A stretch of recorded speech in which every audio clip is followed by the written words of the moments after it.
What's up, Jets fans? Vigosportstalk here, host of Vigo Talks Jets.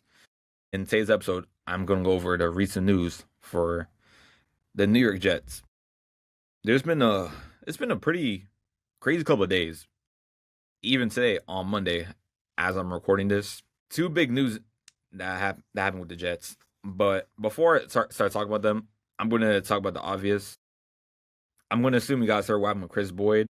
He was shot in Manhattan. Actually, there's some good updates about it that actually came out not too long ago, like an hour. I'll put it right here. He was shot in the abdomen and the bullet lodged in his lung. He has undergone multiple medical procedures since arriving at the hospital. He is still critical but stable. So everything went well. When the news first came out, it was not looking good. My prayers are going out to him and his family. Um, I'm glad everything went well. You never want to see that from any player. Regardless, people are gonna blame. People are talking about him, saying how he went out in New York late at night. It's not his fault. Unfortunately, it's the world that we live in. It's unfortunate. I believe they're still trying to find the suspect that shot him. There's no story behind it, like why he got shot. But I'm gonna hope it's not something too serious. Maybe just I don't know, because you know how like most pro athletes or not even athletes, celebrities these days, they get shot because some random stuff they see them, and especially in a place like New York, you never know what's gonna happen. So again, prayers out to Chris Boyd and his family, and I hope everything goes well. Now to the news. You guys guessed it. I called it. Tyrod Taylor is our new starting quarterback. Well, hear me out. It's not gonna be a difference. Let's start by saying that it's not gonna make a difference. Will our offense be a little bit better? Maybe. But will we win games? I don't know. Maybe we can win maybe one or two games, but I will say our offense is going to be somewhat better. The one thing about Tyrod Taylor that I've noticed when he was playing with the Jets, like this season, he's not afraid to throw the ball downfield. He's not afraid to go deep, throw it like maybe 30 or 40 yards. I know in the Panthers game he had 2 interceptions. He went downfield. I was mad because he threw a pick, but he tried to throw it to Josh Reynolds, I believe it was. He was open, but it was just a good play by J.C. Horn, that first interception. So I respect that as a quarterback because you can't just go check down after check down after check down, take a sack, screen. Like, you're a quarterback. You got to throw it like 30 yards, 40 yards. Don't be afraid. Throw it. Throw the ball with confidence. Play with confidence. Especially in a place like New York, you got to play with a lot of confidence. People are going to judge you based on your performance, but that's the reality. You got to go out there and prove everybody wrong. And I have full trust in Tyrod Taylor. He's a respected veteran who's played with a bunch of teams. And I think he'll do good. I think he'll do good. He's 0-1. He started the second half against the Panthers. But he started that one game against the Tampa Bay Buccaneers. And he wasn't too bad. He threw that crucial pick six to end the first half. But overall, it was a pretty decent game. I feel like he could have done a little better to win the game, but the team in general was not playing good that game. And I'm not worried. We actually play his former team, the team he was actually drafted by, the Baltimore Ravens. It's going to be a hard win. A very hard win. I mean, the Ravens haven't looked too good this season. They beat the Cleveland Browns, but I think they only scored like 22 points or 16 points. I don't remember. And I feel like to win the game, it comes down to getting pressure to Lamar Jackson, forcing a turnover. We got to force a fumble.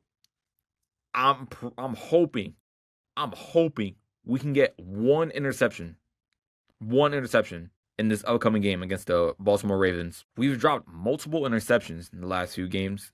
We have a single turnover of the whole season on defense, which is unheard of. And I feel like I'm not trying to put blames, but it starts with the defense and the defense coordinator, Steve Wilkes. You got to draw better plays, try to get the defenders to force a turnover. But it's on the offense too. The O-line has been pretty good. I know people are saying, but Fields, he's been sacked like 20-something times. A lot of those sacks are from him running the ball and him getting sacked, or he's just holding onto the ball and he gets sacked. The linemen only have a certain amount of time they get blocked.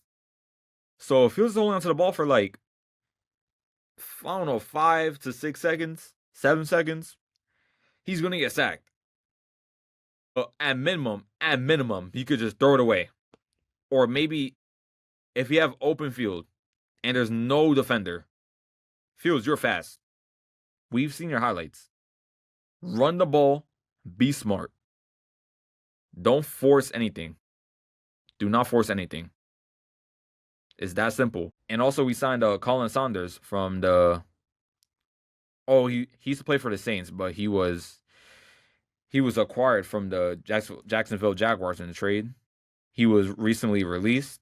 We signed him. I feel like it was a pretty good fit for us because we needed a D tackle after losing Quinnen Williams. We needed people on the defense. And hopefully, maybe if he plays good, we can keep it next year. I believe he's mostly known as like a run stopper. He can get a pressure. He's basically like Harrison Phillips. Think of it like that. Just imagine, because now that I'm thinking about it, we are going against Derrick Henry this upcoming game. So we are going to have to stop the run. Because if Lamar can't pass the ball, we're going to have to stop the run. And Lamar too. Both of them. If we want to win that game. If we want to try to go out looking positive. We also, Marcelino McCary Ball. He is on the 21-day thing where he could possibly come back. He's been injured since week 3 from a hamstring injury. So hopefully he comes back. He can contribute on special teams. Our special teams have been amazing this season. I'm not complaining. So, who knows? If we can end the season positive, showing some promise, I'm fine with that. We're going to get a top 5 pick, without a doubt. Top 5 pick. At this rate, we can get a top 3. I'm pretty sure as of right now, we're 5th overall. I don't know the exact order, but we're up there for sure. And we're going to get Mendoza or Ty Simpson. I feel like with how the draft order is right now, with Tennessee, the Saints, Giants, it's going to come down to who has the first pick, the Raiders or the Jets. Whoever has the pick, whoever has the pick where they have the chance to get Mendoza, they're going to get Mendoza. So if we have the 4th pick, we're taking Mendoza. If the Raiders have the 5th pick, they might get Ty Simpson. Or they might keep Geno for another year, see if they can figure it out. Who knows? The draft isn't until April. We have a lot of time. So we'll see. I'm not too positive going to this game against the Baltimore Ravens, although they haven't been too good this season. But if we're going to lose, go out and show some promise. At least. That's the least you could do. And I'm fine with losing if we show some promise with Tyrod Taylor. That's it. This is Vigosportstalk here, host of Vigo Talks Jets, and I will see you next episode. Peace, Jets fans.